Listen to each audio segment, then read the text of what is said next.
Seguimos adelante en Aire de Mar y le damos la bienvenida a Julio Badín al estudio de Más Televisión. Muchas gracias por estar con nosotros. Gracias por la invitación.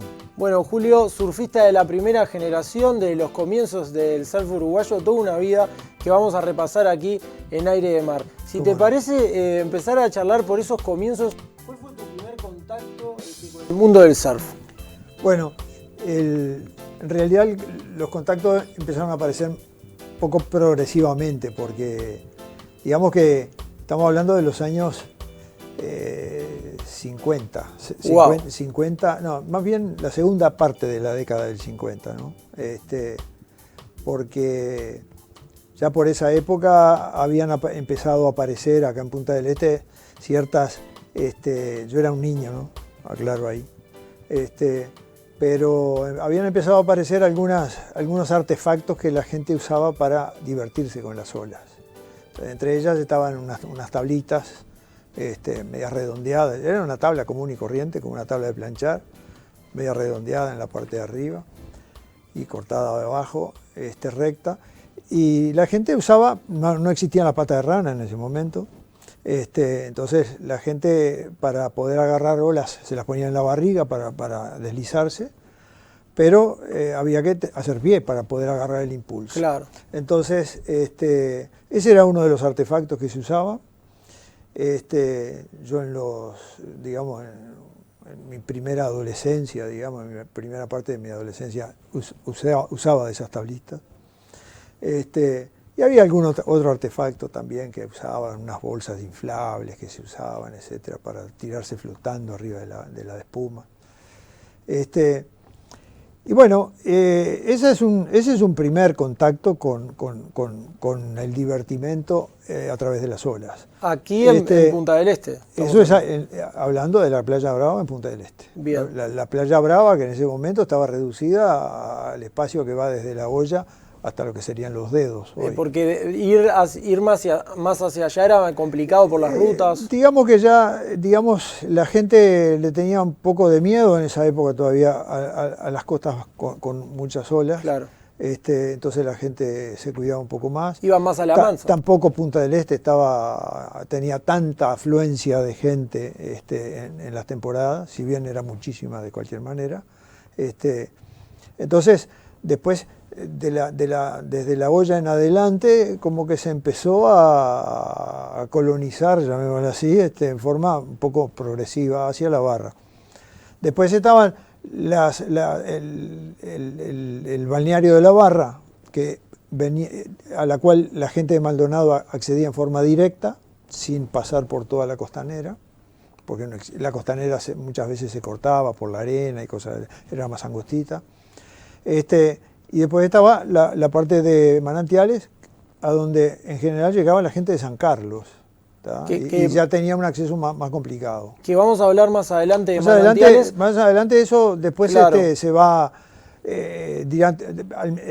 junto con el proceso del surf, y se va desarrollando también un proceso en donde cada vez se van descubriendo más. Claro. No descubriendo en realidad, pero se van como empezando a utilizar otras playas que no estaban tan concentradas sobre la península, ¿no? Julio, entre los pioneros vos sos reconocido por haberte hecho una tabla vos mismo, en un momento en el cual no había ningún tipo de conocimiento. Bueno, vos te valiste de un ejemplar, allí estamos viendo la imagen, sí, de un ejemplar de una revista que se llamaba Mecánica Popular en ese entonces. Sí, contanos cómo fue ese proceso de armarte tu propia tabla.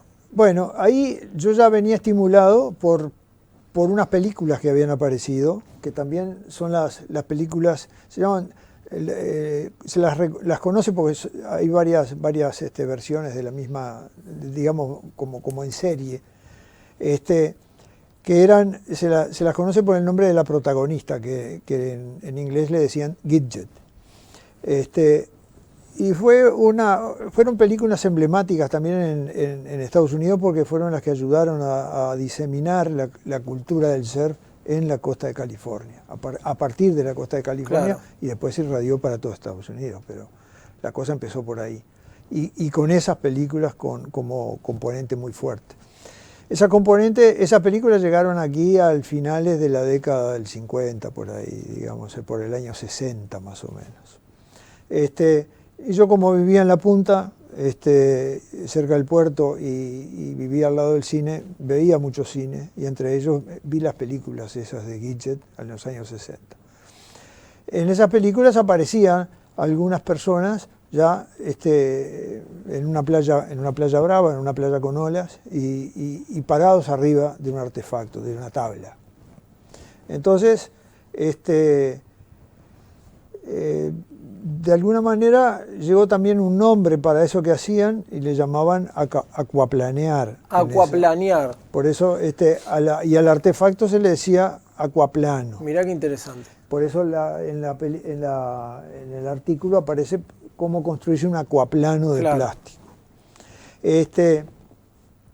Entonces, ahí se describía, es increíble esto que voy a contar, porque estamos en los años 50.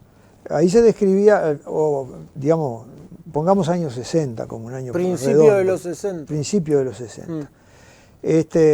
Aunque ese artículo era previo, yo no me acuerdo ahora exactamente la fecha, pero era del 58, me parece que era ese artículo. Está en el pie de página está la fecha.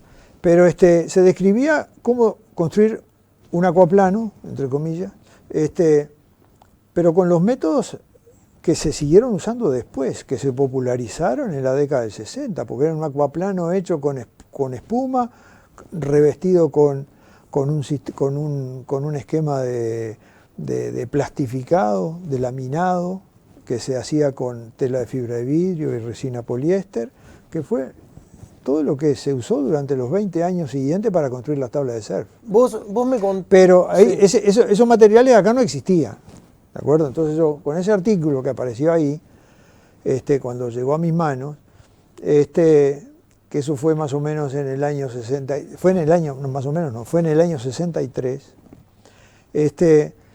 yo me construí una tabla con el proceso descrito en la revista, pero con otros materiales, porque los materiales exactos de los que se describían ahí acá no existían. Claro, ¿cómo te quedó la tabla? Me imagino que fue toda una movida traerla. Vos esa tabla la construiste en Montevideo. Yo la construí en Montevideo, esa tabla, porque yo en ese momento lo tengo muy preciso el año, fue en el año 1963, pues fue el año que yo entré a facultad. Claro. Entré a estudiar en facultad. Traerla a Punta del Este me imagino una odisea. Bueno, ya construirla fue toda una odisea, sí, porque había que shapearla, la tabla. Shapearla significa tomar la espuma, darle una cierta forma primaria y después todo lo que sobra, redondear todo lo que tiene que ir medio redondeado, hay que sacarlo, haciendo todo una especie de viruta de Puma Plast, que era el material que usaba, que se volaba por todos lados.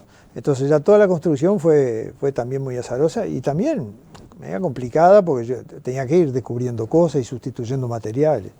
Se le hizo todo un laminado con crea de sábanas, que después fue pintado, etcétera, etcétera, etcétera. ¿Le pusiste nombre a la tabla o? No.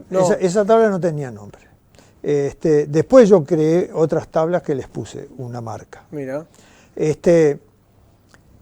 Esa tabla sí, después que quedó construida era muy livianita, era como un tablón normal grande, tablón normal de los de hoy, pero más grande, porque estaba hecho un poco más tosco, digamos así. Y sí, la tuve que traer por tren, porque no había otra forma de traerla. Yo no tenía auto, claro. Era un estudiante, vivía con recursos limitados en Montevideo, y la tuve que traer por tren, y la tuve que llevar desde donde yo vivía en Montevideo, que era en la calle Canelones, hasta la estación central, que son como 15 cuadras, wow, cruzando 18 de julio. Y la gente que te miraba no entendía nada. Y la gente miraba, ¿viste? Sí. Nadie preguntó nada, no sé qué pensaban, digo, y este loco de dónde habrá salido, pero bueno. Al final llegué, me vine en tren para acá, la llevamos con un amigo que me fue a buscar a la estación de ferrocarril, y me la llevé para mi casa, por allá por la punta, y un buen día aparecimos en la Playa Brava con el mismo amigo que tenía moto, por eso yo me movía con él. La llevamos a la Playa Brava y aparecimos por el medio de la Playa Brava para tratar de probarla. A ver qué se hacía con esa tabla. No sabías cómo pararte, no sabías nada. No sabía nada. Yo sabía que arriba de esa tabla había visto a una gente que iba parado arriba de una ola, nada más. Toda la información que yo tenía era eso. ¿Cómo fue el choque con la realidad? Llegaste a la playa y bueno, ¿cómo llegué a la ¿no? playa y tuve la suerte, digamos que en la otra punta, nosotros entramos por la mitad de la playa y en la otra punta de la playa, sobre la parte de lo que hoy es la olla, sí, había otro grupo de muchachos que estaban con una tabla de surf, increíblemente. Pero esa tabla de surf era verdadera. Yo la veí de lejos y después supe que era una tabla de surf verdadera que la habían traído de California. Ese grupo que estaba ahí y la tabla esa era de Adolfo Cambiaso. El grupo de los argentinos. El grupo de los argentinos, Adolfo Cambiaso, el padre del polista, que también es muy conocido hoy en día. Y bueno, cuando Adolfo me vio, de lejos me vio entrar con ese artefacto a la playa. La playa había muy poca gente en ese momento, era bastante temprano en la mañana. Y entonces él vino caminando y ahí la miró la tabla, ¿de dónde la trajiste? ¿Dónde la compraste? Me dijo, no, la hice yo. Me preguntó si era brasilera al principio. No, la construí yo. Bueno, entonces le tomó el peso y me dijo, pero con esta tabla no vas a poder pasar para el otro lado de las rompientes. Porque es muy liviana. Bueno, pero entonces ya tenía la primera información. Claro. Para agarrar olas había que ponerse del otro lado de las rompientes. Y bueno, después conversamos un poco, él se fue con su grupo, y yo quedé ahí, efectivamente intenté pasar para el otro lado de las rompientes, no pude porque tenía tanta espuma en contra y la tabla era tan liviana que era imposible. Y aparte era también mi primer tirada con eso. Sin embargo, pude agarrar bastantes, porque la tabla como era grande, era bastante estable, pude agarrar unas cuantas espumas, y entonces ahí y me paré enseguida también, y pude mantener el equilibrio, entonces ya quedé medio como inoculado con el tema del surf. Y a partir de ahí arrancó toda una historia que... Vamos a seguir viendo alguna foto más de Julio a continuación. Yo te quería preguntar, vos si bien sos de los pioneros, ¿formaste parte del grupo de Playa Positos, de la cabina de guardavidas de Bispo Rossi? No. Allí donde se conocieron también Fermín Lorenti. Claro, sí. Todo ese grupo se inició en Montevideo. Con Raquel Villamil. Creo que más o menos, seguramente estábamos medio superpuestos, pero yo a ese grupo recién lo vine a conocer, ahora después te voy a contar un poco más adelante, si seguimos con este proceso, te voy a contar cuándo los conocí, pero fue mucho más adelante, fue por ahí por el año 70. O sea que vos hiciste tu camino en solitario. Yo hice mi camino, mis primeros años totalmente en solitario, con esa tabla. Después esa tabla yo la modifiqué, etcétera, etcétera. Después me apareció un artículo de Mecánico Popular para hacer otra tabla, que era una tabla íntegramente de madera. No, todavía no estamos ahí. Esta foto que te vemos funcionando. Esta foto es posterior a todo eso. Después de esas experiencias que yo hice con esas otras tablas caseras, con esas tablas finalmente había aprendido a hacer algunas cosas. Y terminé de aprender con estas tablas que están acá. En ese momento ya estamos hablando del año, por el año 68 más o menos. Yo calculo que esta foto es del año 68. En ese momento había aparecido un agente de Montevideo que era, nosotros le decíamos el pelado, Varela, y con su hijo que era Soel, que también surfeaba, y ellos ya habían fabricado en ese entonces, estamos hablando 5 años más de mi primera experiencia, ¿no? Ya habían fabricado unas tablas de fibra de vidrio huecas, eran tablas huecas. ¿Esta tabla es hecha en Uruguay, la que vos estás surfeando? Sí, esta tabla la hizo Varela y formaba parte de un grupo de una decena de tablas que tenían. ¿Mirá? Que las alquilaban ahí en la olla. ¿En la olla? Las alquilaban en la olla. Entonces, yo probé una de esas tablas y después le terminé comprando una de esas tablas a ellos. Y es esa foto que estaba ahí. Bueno, estamos aquí conversando. En esa tabla terminé de aprender a surfear, bien, digamos así, ¿no? Estamos conversando aquí con Julio Badín, historia pura del surf uruguayo.